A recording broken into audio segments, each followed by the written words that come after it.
Pertanyaan, masa sih Menteri BUMN-nya tidak tahu menahu soal ini? Nah, terkait dengan keresahan kegaduhan mengenai tata kelola Pertamina kaitannya dengan layanan BBM itu memang menjadi tanggung jawab Menteri BUMN, Mbak.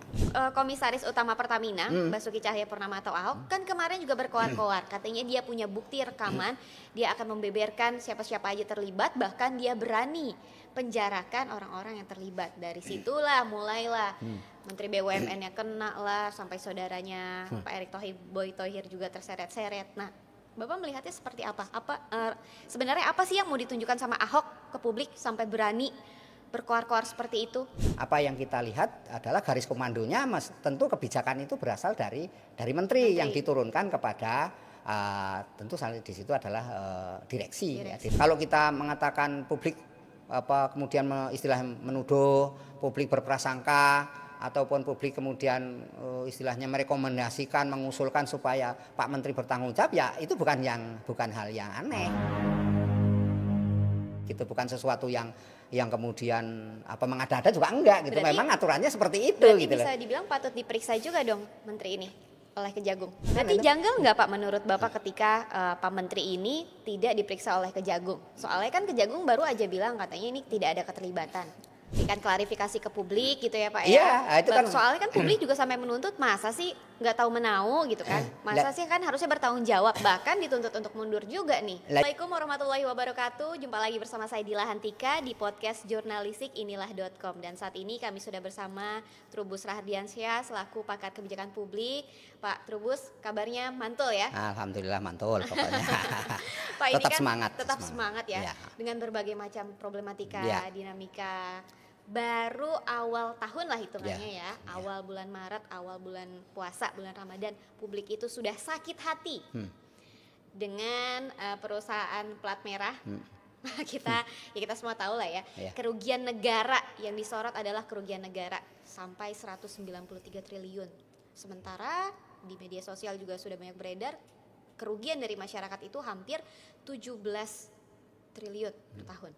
Kalau Bapak sebagai pakar kebijakan publik melihat situasi dan juga kondisi yang masyarakat ini merasa dibohongi karena tidak sesuai apa yang kita beli, yang kita dapat tidak sesuai, kerugiannya itu mencapai triliun, bahkan kalau diakumulasikan katanya selama 5 tahun bisa apa saya nyebutnya ya, pokoknya 1.000 triliun.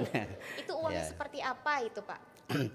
Iya, jadi begini, memang publik belakangan ini di bawah kepemimpinan Presiden Pak Prabowo Gibran selama 100 hari dan lebih kalau sekarang ya lebih, itu banyak hal yang membuat publik itu ya terbengong-bengong, terkejut, tapi juga sisi publik marah gitu ya, marah, penuh emosi karena apa? Karena ternyata pemerintah yang selama ini dipercaya atau bahasa public trust yang sudah ditorehkan lah kira-kira gitu kepada pemerintah itu ternyata dinodai, artinya tidak amanah, jadinya kesan yang muncul itu tidak amanah.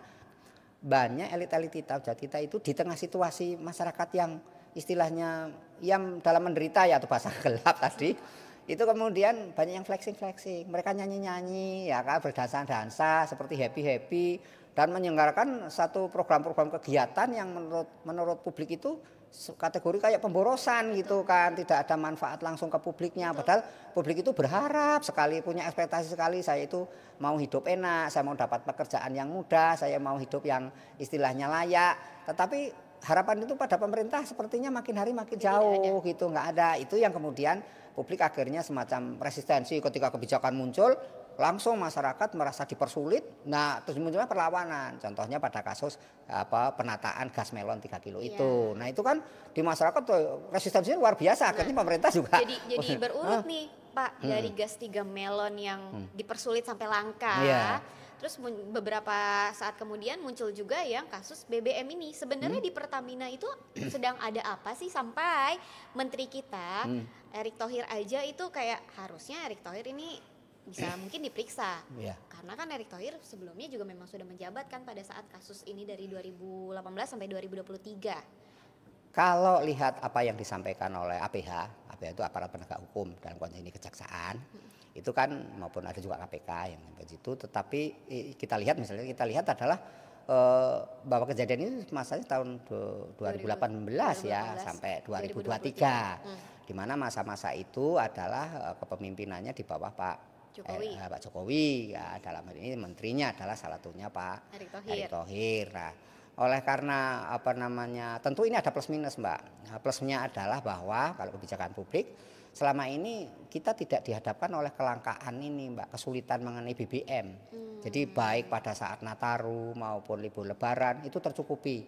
Ini kita terlepas dari harganya lebih mahal mau di mana lain lagi ya. Ini tapi semua tercukupi. Itu yang sesuatu yang plus. Jadi tidak semuanya buruk enggak Mbak ya. Jadi ada sisi-sisi positifnya juga. Artinya masyarakat tercukupi ketika ada ya momen-momen entah itu libur Nataru, entah itu libur Lebaran atau hari-hari yang ya sifatnya memang di mana demand ya permintaan publik itu tinggi. Di sini memang kebijakan juga melihat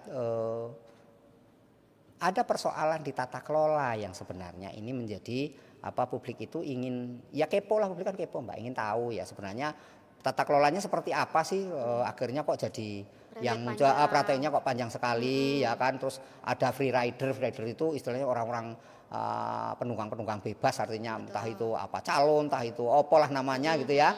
Lobbying atau lobby atau tim apa yang kemudian memang keuntungan besar sekali di situ Mbak, bisa memanfaatkan celah-celah di situ. Kalau bahasanya itu ya ada pelaku-pelaku usaha yang menimbun ini barang-barang itu, kemudian pemerintah seperti tak berdaya menghadapi pelaku-pelaku yang kategori melakukan kejahatan atau merugikan publik atau mengeksploitasi publik. Jadi masyarakat itu seperti dalam posisi yang ya tak ada pilihan lain kecuali ya bukannya pasrah ya, kecuali membeli sesuatu yang memang harganya sebenarnya setelah dibongkar semua dihitung-hitung itu ternyata memang ada perilaku itu Mbak, koruptif di situ gitu. Itu yang kemudian muncul, ada praktek-praktek maladministrasi di situ, ada abuse of power atau penyalahgunaan kekuasaan di situ. Mulai dari yang pertanyaan, masa sih Menteri BUMN-nya tidak tahu menahu soal ini? Kalau menurut Bapak sejauh mana nih Menteri BUMN kita ini keterlibatan beliau di dalam kasus Pertamina ini? Jadi begini Mbak, Pertamina itu kan perusahaan BUMN ya. Di situ ada anak perusahaan, salah satu adalah Patraniaga itu.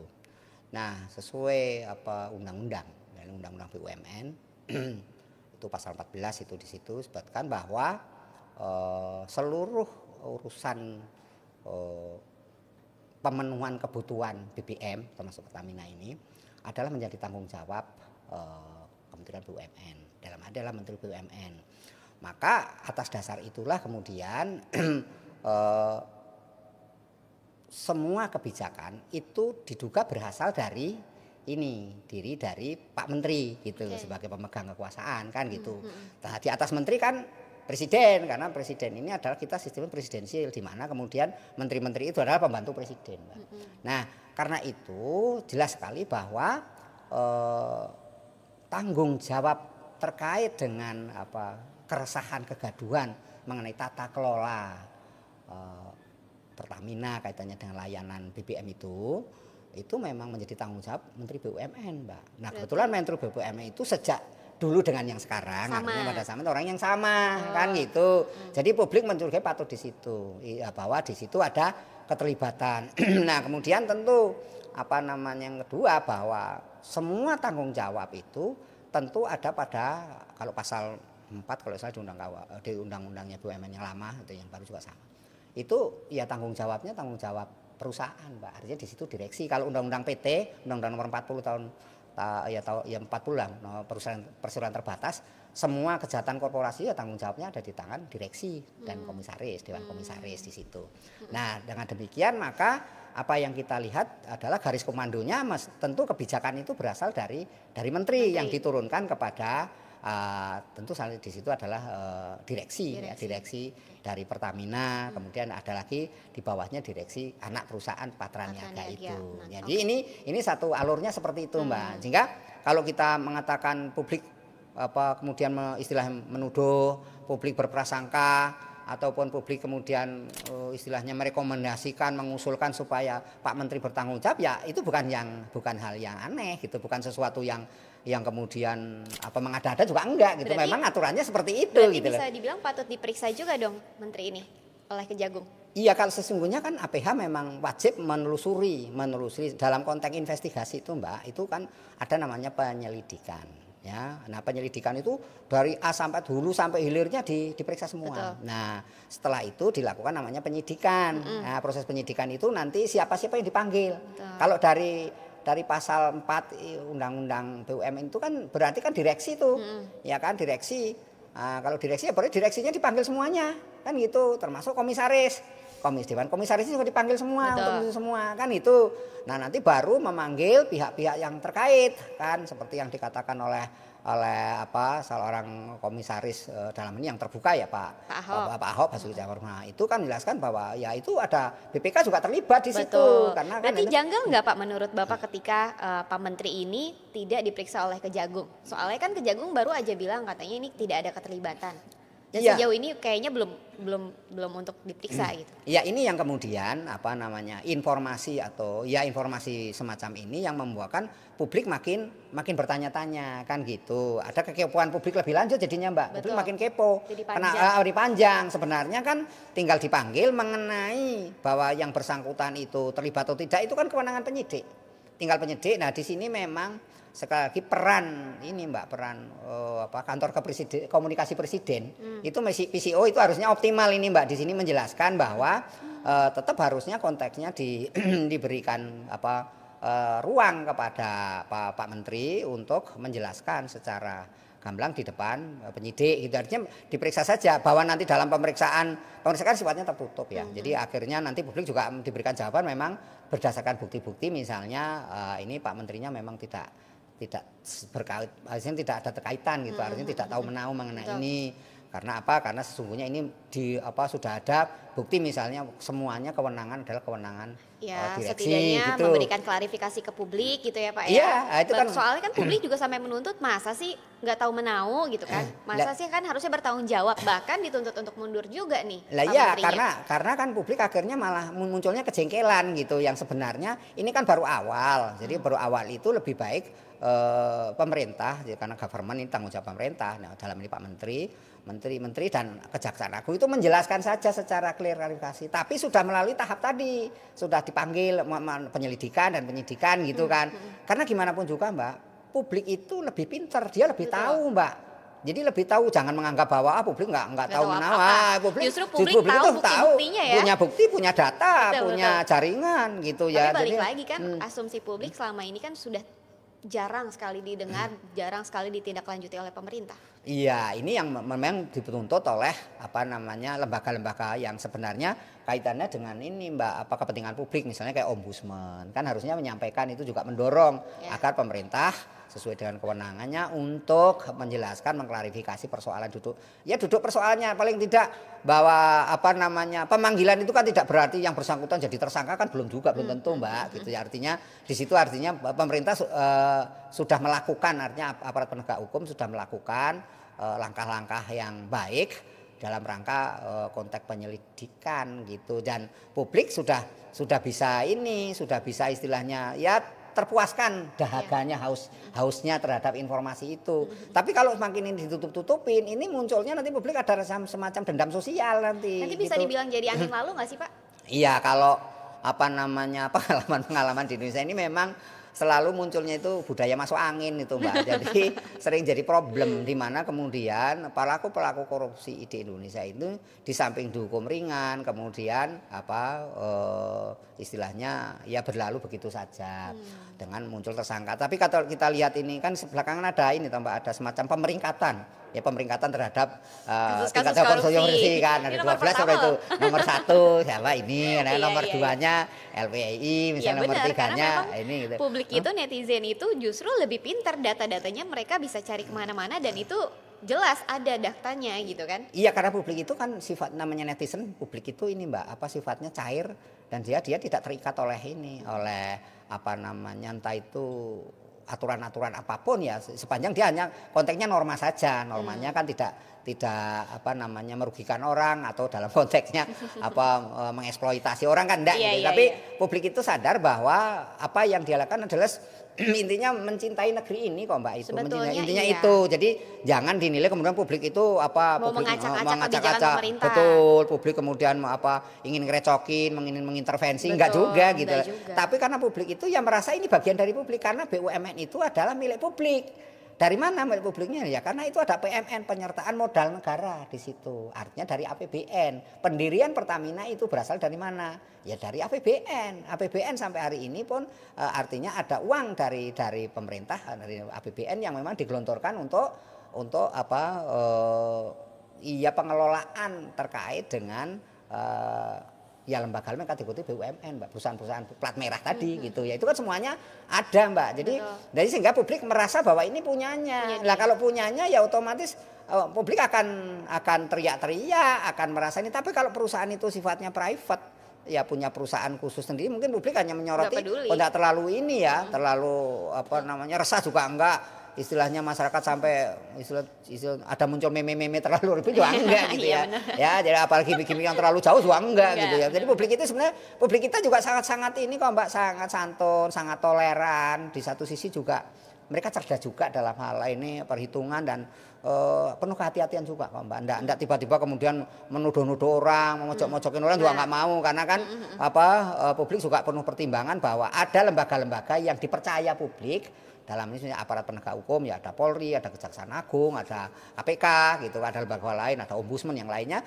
Itu semuanya dipercaya oleh publik untuk apa? Diberi kewenangan untuk melakukan langkah-langkah hukum ya, langkah-langkah hukum sehingga publik itu merasa terwakili, merasa apa istilahnya itu tersalurkan lah Mbak hasrat publiknya untuk mengetahui itu. Jadi mulai lembaga resmi karena kan nggak mungkin publik misalnya memanggil yang namanya menteri kan nggak ada Mbak, itu kan nggak ada undang-undangnya. Yang ada itu adalah Kejaksaan, Polri, ya itu KPK itu bisa memanggil karena memang sesuai undang-undangnya begitu. Dan itu karena kita negara hukum Mbak, segala sesuatu sesuai dengan aturan hukum yang berlaku. Tapi hukum di Indonesia bisa dibeli oleh. Nah itu kalau soal itu sih kemudian publik memang melihat. Kan jadinya publik juga makin nggak percaya sama lembaga-lembaga yang ada di negaranya sendiri.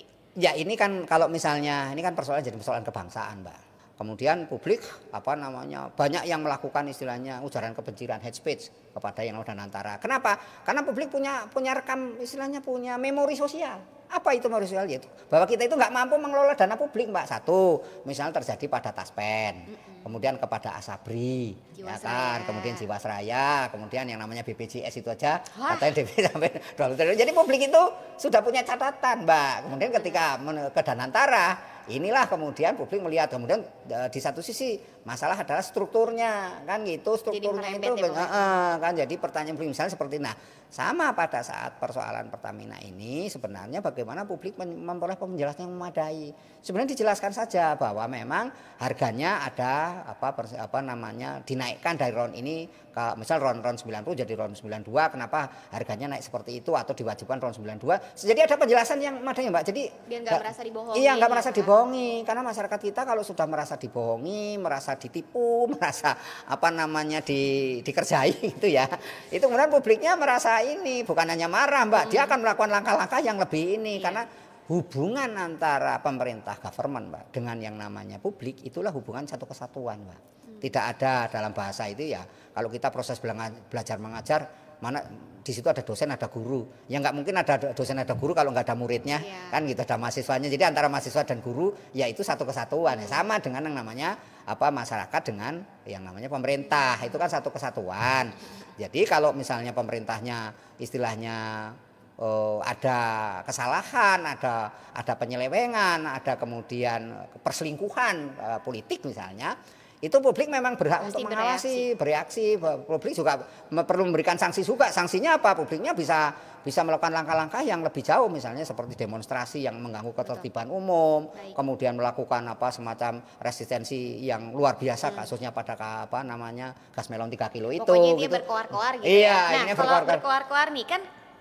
Komisaris Utama Pertamina, Basuki Cahayapurnama atau Ahok, kan kemarin juga berkoar-koar. Katanya dia punya bukti rekaman, dia akan membeberkan siapa-siapa aja terlibat, bahkan dia berani penjarakan orang-orang yang terlibat. Dari situlah mulailah Menteri BUMN-nya kena lah, sampai saudaranya Pak Erick Thohir juga terseret-seret. Nah, Bapak melihatnya seperti apa?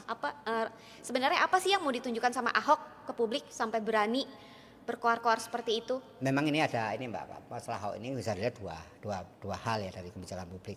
Dari sisi kebijakan publik yang kita lihat pertama positifnya adalah Ahok menunjukkan bahwa memang terjadi istilahnya praktek-praktek koruptif di Pertamina.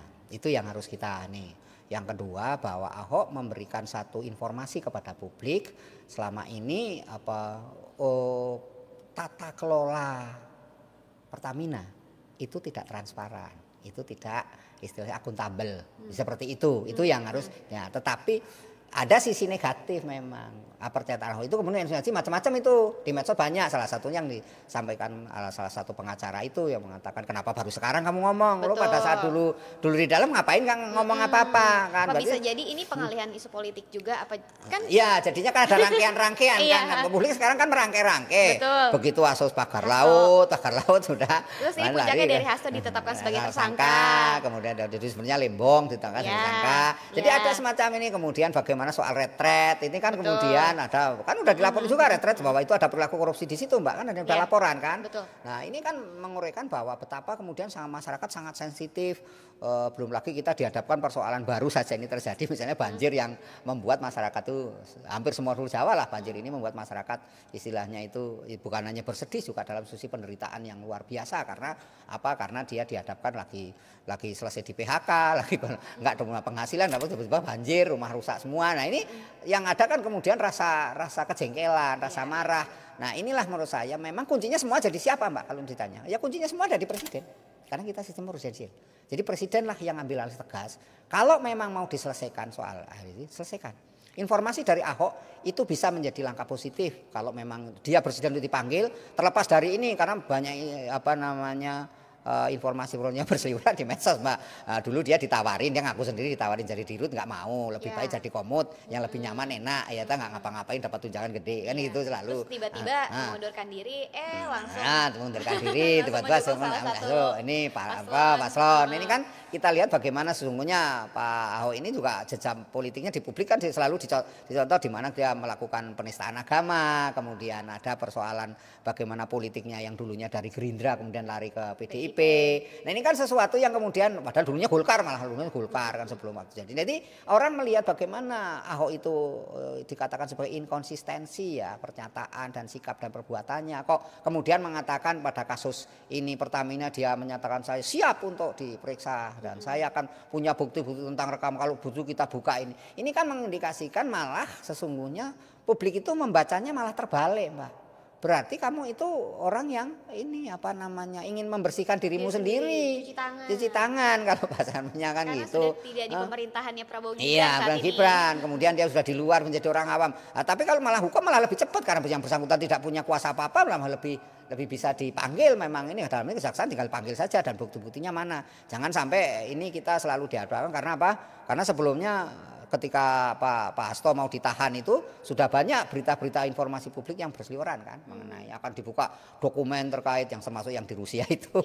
Ya kan itu kan publik sudah kepo itu sebenarnya seperti apa, ujung-ujungnya sampai sekarang cuman ya Anda lihat hanya sekedar ada yang butuh gertak sambal lah, masuk angin lah yang ini yang jadi perilaku budaya seperti ini memang mengindikasikan bahwa ada perubahan di masyarakat. Masyarakat kita sekarang menuntut demokratis, terbuka, transparan, akuntabel, bertanggung jawab, kemudian evaluatif. Itu masyarakat kita. Dan partisipatif. Itu masyarakat kita maunya seperti itu. Tetapi pemerintahnya itu rupanya orang-orang yang duduk di pemerintah kita multi partai Mbak, sulitnya itu. Jadi tidak satu partai. Kalau seperti di Tiongkok, kenapa di Tiongkok itu memberantas korupsi bisa ya? Karena partainya cuma satu, disusun aja selesai. Kalau di sini apa bisa dibilang juga Pak, kenapa Erick Thohir dan Boy Thohir atau Menteri BUMN kita nggak bisa dipanggil oleh Kejaksaan Agung karena memang ada intervensi politik di dalamnya. Ya bisa jadi, tapi kan sebenarnya walaupun namanya hukum itu adalah produk politik, tapi sebenarnya secara kewenangan Mbak itu tetap aja harus dipanggil dalam konteks karena ini kan masalah penyelidikan Mbak. Sebenarnya yang penting kan butuh informasinya. Perkara nanti kemudian ditemukan lain atau sesuatu yang perlu dikembangkan ini. Tapi kalau belum sudah menyatakan ini tidak terlibat, kemudian tidak terbukti, tidak ini setelah ada pertemuan yang publik tahu di jam 11 malam itu, nanti kan ujung-ujungnya jadi ini inkonsisten lagi. Kalau saya lagi ujungnya kesimpulannya apa? Ya masuk angin lah gitu. Jadi inilah yang kemudian publik makin hari bukannya makin istilahnya toleran, malah publik itu makin emosi, Mbak. Ini yang harus dipahami. Mulai nggak percaya lagi. Kalau sampai muncul namanya public distrust, walaupun sekarang belum ya, tapi jangan baru akan.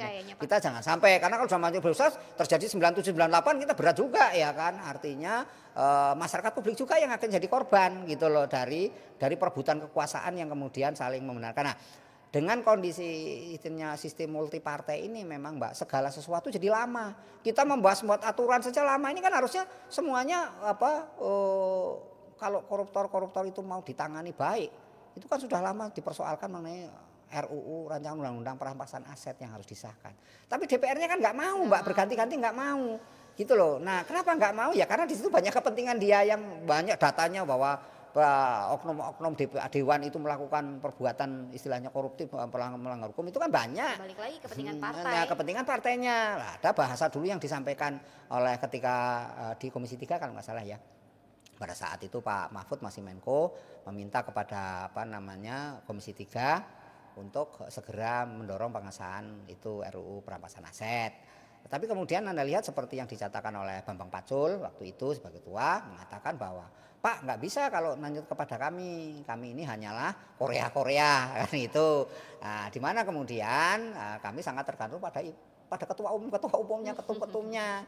Nah, kalau saya diperintah sama Pacul, ya siap Bu, ya akan laksanakan. Nah, tapi kalau enggak ya jangan dulu stop. Ini kan menjelaskan itu semua artinya apa? Di sini makna yang kita tangkap dari percakapan itu adalah bahwa namanya multi partai itu memang berat dalam membuat suatu kebijakan yang bisa diterima semua pihak, Mbak. Karena namanya kebijakan publik itu sebenarnya kan dua hal. Kebijakan dibuat dengan perencanaan yang matang sekaligus implementasinya yang komprehensif dan evaluasi serta pengawasan yang ketat. Tetapi yang kedua adalah publik. Itu berharap publiknya itu nyambung dengan kehendak publik, kemauan publik dan kebutuhan publik, kepentingan publik. Ketika kebijakan itu enggak nyambung atau kebijakan itu malah kontra atau malah berseberangan dengan kehendak publiknya, maka kebijakan itu memang jadilah macan ompong, Mbak. Enggak banyak yang bisa diterapkan, enggak bisa ada publik mendukung juga enggak. Akhirnya ya jadi munculnya jadi pemborosan anggaran saja. Karena apa? Karena ketika menyusun kebijakan itu kan sudah keluar biaya, Mbak. Kosnya besar sekali gitu. Tetapi kemudian publiknya merasa enggak memerlukan kan juga nggak bisa diterapkan, Mbak. Jadi maksudnya bagaimana menyambungkan kebijakan dengan yang namanya kepuasan publik. Inilah kebijakan publik harusnya dalam konteks yang saling istilahnya melalui kajian, melalui perencanaan, melalui satu proses mekanisme prosedur yang disebut partisipatif demokratis itu, Mbak. Artinya keterlibatan publiknya memang harus ada. Ketika kan ditanya loh itu DPR. Bagaimana dengan DPR sekarang kok DPR-nya diam aja? Harusnya DPR-nya mendorong misalnya seperti itu. Nah, dalam kasus pertama ini kan harusnya DPR juga mendorong untuk ini. Kan orang-orang DPR juga ada yang galak itu, Mbak, diam aja kan semuanya. Nah, ini kan juga kritis juga. Itu kan akhirnya ditantang oleh Ahok. Jadi Ahok mengatakan selama saya ini nggak pernah memanggil saya. Nah, kemudian baru ada sebagian 1-2 dewan yang mungkin yang dulu atau yang lama atau yang sekarang saya kurang tahu persis. Nah, itu mengatakan kemudian ya seolah otoriter dan bagaimana merasa menantang misalnya. Tapi sebenarnya indikasi-indikasi itu kan fenomena, Mbak, semacam tindak lanjut. Karena itu perlu dilakukan tindak lanjutnya. Gitu. Kalau untuk dari Kejaksaan Agung sendiri supaya terlihat transparansi dan publik juga jadi tetap percaya dengan lembaga-lembaga penegak hukum, apa yang harus dilakukan Kejaksaan Agung terkait dengan kasus Pertamina ini, Pak? Kasus Pertamina kalau menurut saya harus diteruskan sebagaimana bukti-bukti yang sudah dikumpulkan dan apa yang sudah disampaikan ke publik itu harus ditindaklanjuti. Jangan ada istilah inkonsistensi, jangan ada istilah mencela-mencele, jangan ada kemudian berubah-ubah pernyataan yang kemudian ujungnya malah membingungkan publik, publik makin tidak percaya. Jadi lebih baik sekarang apa yang sudah ada diteruskan saja, dilanjutkan. Terlepas nanti kemudian kan itu kan masih panjang nggak, Mbak, prosesnya panjang. Belum lagi nanti nggak lama mungkin ada isu lagi yang ditampilkan lagi. Jadi nanti tergerus oleh informasi. Iyalah yang jelas ini masyarakat sudah mau sebentar lagi mau mudik Mbak, pikirannya sudah pada mau mudik kan, udah mau, sementara pemerintah sudah mengeluarkan hari ini atau kemarin mengenai surat edaran bagi adanya WFA kan, kemudian juga anak sekolah yang WFH dulunya untuk ASN. ASN kan WA kan selama itu, karena ini Nggak ada WFH aja kayaknya kerjanya agak kurang efektif ya Pak. iya itulah nanti bagaimana itu kan ada semacam ini Mbak, komando 804. Apa tuh? 804 itu istilahnya ASN yang datang jam 8, nolnya itu nggak ngapa-ngapain, Oh, tapi jam 4 pulang. udah pulang. Nah, itu namanya Mbak, komando 804. Enak dong ya Pak. Ya, itulah yang banyak. Jadi ini yang sering kali jadi, nah kalau FFA terus bagaimana kan Iya. gitu. Itu jadinya Itu. kosong-kosong, Nah, bukan kosong. 804. Tapi ini situasi masyarakat kita lah dihadapkan mau mudik, kemudian kita ada tidak hanya hari raya Idul Fitri tapi juga hari raya Nyepi juga. Kemudian kebijakan ada anak sekolah yang harusnya libur tanggal 26 ya tanggal 21 sudah diliburkan. libur. Nah ini kan masyarakat sudah nanti situasi sudah berubah Mbak, ini lebaran puasa lagi nggak terlalu kenceng ngomongnya nanti Iya. setelah Idul Fitri. Nah nanti ada masalah baru lagi yang kemudian entah Jadi masalah ketutup lagi entah ini masalah reshuffle yang akan harus dilakukan misalnya kan. Karena sampai ini kan belum ada reshuffle, Iya, kalaupun iya. kemarin ada Nah, konteksnya kan mengundurkan diri aja itu. dampaknya apa nih Pak kalau misalnya sampai kasus ini ya udah begitu aja ke depannya untuk dalam konteks governance dan transparansinya?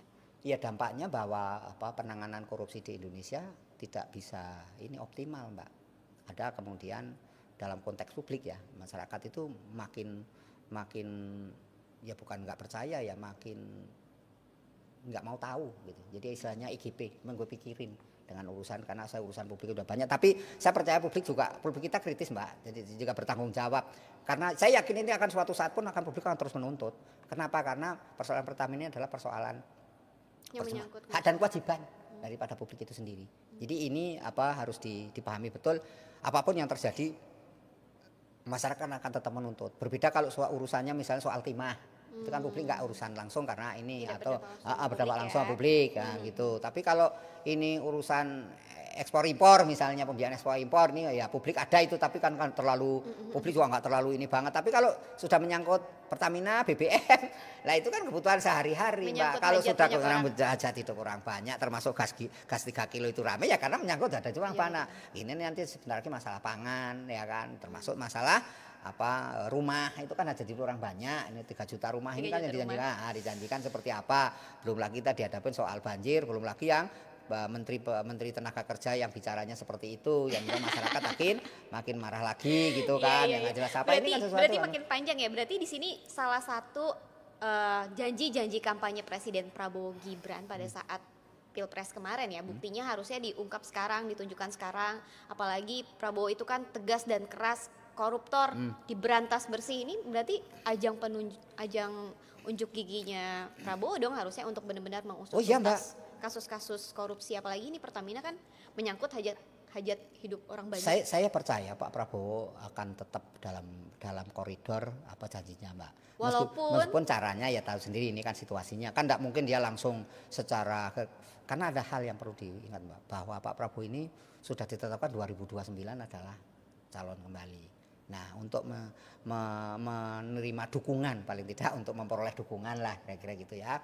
Itu berarti 2009 kan dia harus bertindak di mana kemudian bisa terpilih kembali dengan segala kondisi yang ada. Nah tentu dalam kondisi yang ada itu maksudnya karena Pak Prabowo kan semakin tua gitu kan, orang juga meragukan bagaimana Bapak nanti makin tua kan gitu ya. Kemudian juga apakah wakilnya masih bisa ini kan diandalkan gitu kan, itu kan ini sesuatu yang ada gitu loh Pak, maksud saya ke sana.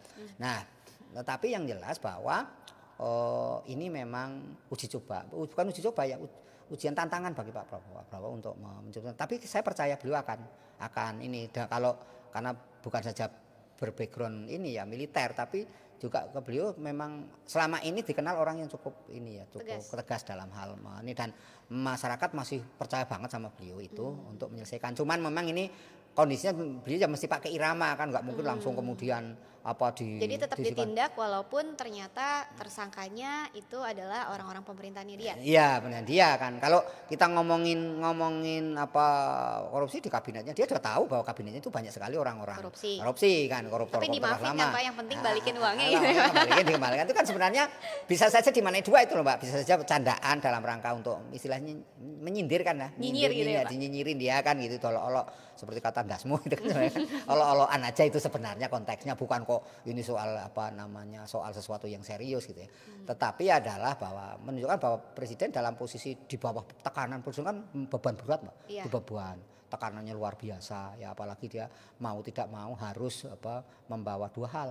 Pertama adalah keterpilihannya nanti ya 2029, yang kedua adalah bagaimana kesiapan partainya sendiri Gerindra dihadapkan oleh itu ya namanya koalisi, tahu sendiri Mbak sekarang apalagi hilangnya apa dihapusnya oleh MK mengenai ambang batas syarat 20% itu saya yakin itu nanti ya, kalau sekarang dia belum ngomong, nanti dia akan partai-partai itu kan ngendos orang lain Mbak, akan ngendos orang lain, belum tentu ke Pak Prabowo, saya yakin belum tentu, karena itu kan mereka yang duduk-duduk sekarang juga sebagian dulu orang-orang yang punya ambisi, karena yang namanya mendirikan parpol itu tujuannya apa kan kekuasaan, berkuasa. Benar. Masa dia kok aja mendirikan parpol yang penting jadi follower ya nggak mungkin Pak.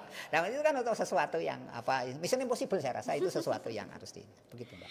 Baik, terima kasih Pak Trubus atas waktunya ya. Semoga kasus Pertamina ini segera terselesaikan, publik juga akhirnya mendapat jawaban dari kegantungan terkait kasus yang sedang ditangani oleh Kejaksaan Agung, dan semoga hal-hal seperti ini tidak kejadian lagi, karena kan ini suatu pembohongan yang dirasakan oleh publik ya Pak ya. Saya berharap juga publik ini Mbak apa namanya mulai dewasa dalam hal melihat, jangan terlalu terpancing oleh hoax, karena sekarang ini banyak juga entah itu kelompok individu juga yang memainkan opini-opini gitu ya, entah itu bagian dari pemerintah, entah itu ada lawan pemerintah gitu, yang kita kan tetap konteksnya adalah Indonesia menjadi negara yang satu Mbak, maju Mbak nantinya gitu ya satunya. Jadi jangan sampai ini ada muncul perpecahan, muncul apa namanya disintegrasi sosial, atau istilahnya itu muncul kekerasan sosial kan itu. Jadi jangan sampai seperti itu ya, ini yang diharapkan oleh publik seperti itu. Yang lainnya ya tentu dalam hal ini ya dengan adanya komunikasi kita sekarang ini memberikan edukasi ke masyarakat ya, untuk apa namanya masyarakat iya terus mengkritisi, terus mengawasi kondisi yang terjadi, jangan sampai istilahnya EGP ya, tadi EGP. Dan semoga pemerintah juga mendengarkan pemerintahan juga dari masyarakat. Pemerintah juga jangan kemudian menutup mata, menutup telinga, apalagi kemudian merasa ya tidak punya kepentingan juga misalnya itu kan, untuk memarginalkan kepentingan publik ya itu ya. Ya pokoknya semoga tujuan Indonesia menuju Indonesia Emas 2045 tercapai, dan semoga pemerintah juga trust isunya publik terhadap pemerintah juga tidak pudar ya Pak ya. Ya memang ini transisinya berat Mbak, karena transisinya itu berat karena dulu Pak Prabowo ini kan dulu lawan Mbak, lawan politik pada 2014 2019, kemudian bergabung ya kan, bergabung. Tentu ini kan situasinya kan ia tidak dalam pengertian yang solid kompak kan enggak Mbak, dia ada warna. Nah, ketika sekarang jadi presiden kan Pak Prabowo juga ingin menunjukkan eksistensinya dong. Ini gue gitu kan, mesti ada kan. Jadi ini partaiku kan, dia harus menyelamatkan partainya Mbak. Gerindra ke depan harus bagaimana kan harus dipikirkan. Mengingat apa? Pak Prabowo itu terpilih sebagai presiden dengan partai yang nomor 3. Itu kan sangat ini gitu loh Mbak, sangat kecil, karena di atasnya dia ada kakaknya 2 yang masih ini kan itu. Ini kan tantangannya kira-kira itu Mbak, ini konteksnya partai loh ya, partainya. Tapi kalau konteksnya Pak Prabowo ya kita berharap Pak Prabowo ya ada istilahnya diberikan kekuatan kesehatan untuk bisa ini, dan karena harapan publik sangat besar sangat besar, dan percaya trust publiknya tinggi sekali. Tapi kalau nanti luka hanya karena cacat hal-hal yang jadi hilang dia trustnya ya, itu yang ada kita itu. Oke, baik, terima kasih Pak Trubus atas waktunya. Dan kawan, inilah itu tadi podcast kami bersama Pak Trubus Radiansah selaku pakar kebijakan publik. Jangan lupa untuk selalu menyaksikan podcast jurnalistik inilah.com selanjutnya. Wassalamualaikum warahmatullahi wabarakatuh.